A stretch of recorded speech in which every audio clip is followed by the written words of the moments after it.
नमस्कार दोस्तों, मैं चंदन जायसवाल आज फिर एक नई कहानी लेकर आया हूँ। ये कहानी रमेश और उमेश की है। रमेश उमेश अपने पिताजी के साथ एक छोटे से शहर में व्यापार करते हैं। रमेश उमेश दोनों अपने पिताजी के साथ ही काम करते हैं, उनके व्यापार में हाथ बटाते हैं। दोनों की शादी अभी नहीं हुई है और रिश्ते की बात कई जगह से चलती रहती है। एक रिश्तेदार फोटो लेकर रमेश की शादी के लिए, बड़े बेटे रमेश की शादी के लिए फोटो लेकर आते हैं। घर में सबको दिखाया जाता है, सबको पसंद आती है।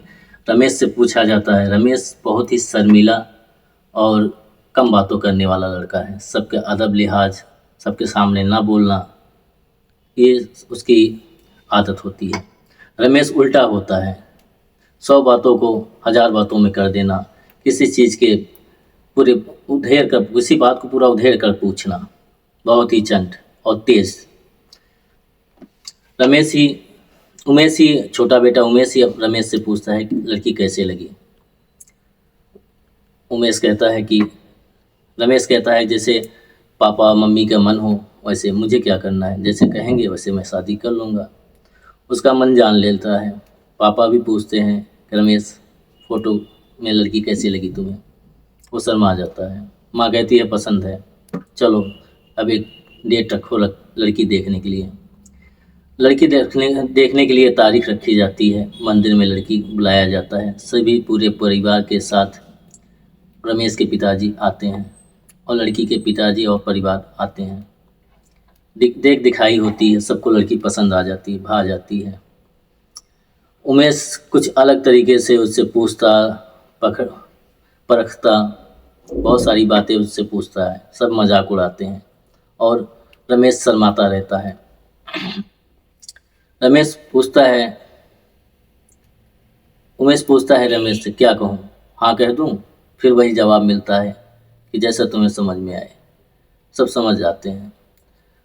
लड़की सबको भा जाती है, पसंद आ जाती है, सगाई होती है। उसके रमेश के पिताजी कहते हैं कि सब कुछ हो ही गया तो इसी वक्त परीक्षा और सगाई भी कर दिया जाए। लड़की के पिताजी भी मान जाते हैं, सगाई कर दी जाती है। सगाई होने के बाद अब रमेश से उमेश पूछता है क्या तुमने सुमन का नंबर लिया है, यानी उसकी भाभी है। रमेश शर्मा जाता, मैं कैसे लेता, तुम नहीं ले सकते थे, तुम ले लेते। वो कहता है वो किसी न किसी तरीके से सुमन का नंबर पा जाता है, जो उसकी भाभी बनने वाली होती है। उनसे बातचीत बराबर चालू कर देता है। शहर से दूर नहीं था सुमन का घर, 8 किलोमीटर दूरी पे था। जो अक्सर मंदिर में, शहर के एक प्रसिद्ध मंदिर में दर्शन करने आया करती थी। उमेश का छोटा भाई रमेश का छोटा भाई उमेश अक्सर जो है मंदिर में उससे देखता मिलता, उसको भा गई थी, पसंद आ गई थी। अब अधिकांश अक्सर वो सुमन से बातें किया करता था और पूछता, मेरे भैया तुम्हें अच्छे लगे ना, अच्छे लगे तो बता दो। और सुमन भी उससे बात करने लगी थी। ये दोनों अक्सर बात करते और जब वो मंदिर आती तो ये छोटा बेटा उमेश उससे मिलने जाता।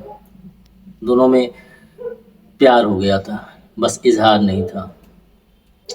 शादी की डेट धीरे धीरे आती जाती है और ये दोनों बात करते करते एक दूसरे के बहुत करीब आ जाते हैं। तय नहीं कर पा रहे होते कि क्या किया जाए। जिसे उमेश चाहता था वो उसकी भाभी बनकर आ रही थी, पर इजहार दोनों में नहीं था। शादी की तारीख आ जाती है। रमेश को दूल्हा बनाया जाता है। पूरे रिश्तेदार आए हुए हैं। पूरा कार्यक्रम जो सुबह से शाम तक का होता है वो घर में हो रहा है और बेचैनियाँ उमेश के दिमाग में चल रही है। क्या होगा, क्या बोलूं, बोल दूं या ना बोलूं, मुझे क्या भाई की शादी रोक दूं। उसके दिमाग में तरह तरह की बातें आती हैं। उधर सुमन का भी मन उजड़ा हुआ रहता है। वो भी सोचती है क्या करूं, मैं बता दूं घर में सबको, शादी रुक जाएगी। पर ऐसा कुछ नहीं। बारात दरवाजे पे पहुंचती है। जयमाल होता है। जयमाल में सुमन रमेश की आरती उतारती है। रमेश के पीछे उमेश खड़ा होता है, जयमाल उठाती है और उमेश को पहना देती है। जितने बाराती, घराती, मेहमान, रिश्तेदार, बहन भाई सब अवाक रह जाते। एक जो चहल पहल ताली की होती तो एकदम सन्नाटा हो जाता है। रमेश उमेश की तरफ देख रहा है और उमेश केवल सुमन को देख रहा है। सुमन नीचे निगाहें किए हुए खड़ी है। सुमन का बाप इशारा करता है कि इसे घर में ले जाओ। सभी लड़कियां उसे घर में ले जाती हैं।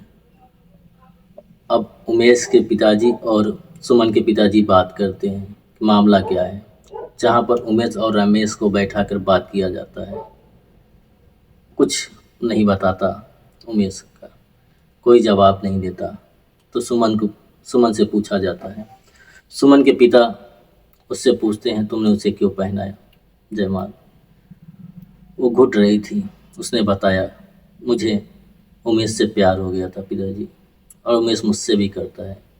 मैं आज अगर रमेश को जयमाल पहना देती तो सारी ज़िंदगी हम लोग एक दूसरे को उसी घर में देखते और तड़पते।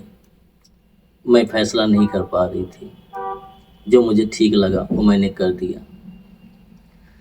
रमेश के पिताजी भी तैयार हो जाते हैं और उमेश और सुमन की शादी करा देते हैं। सहमति रमेश भी दे देता है। कैसी लगी कहानी दोस्तों, बताइएगा मैं कमेंट करके।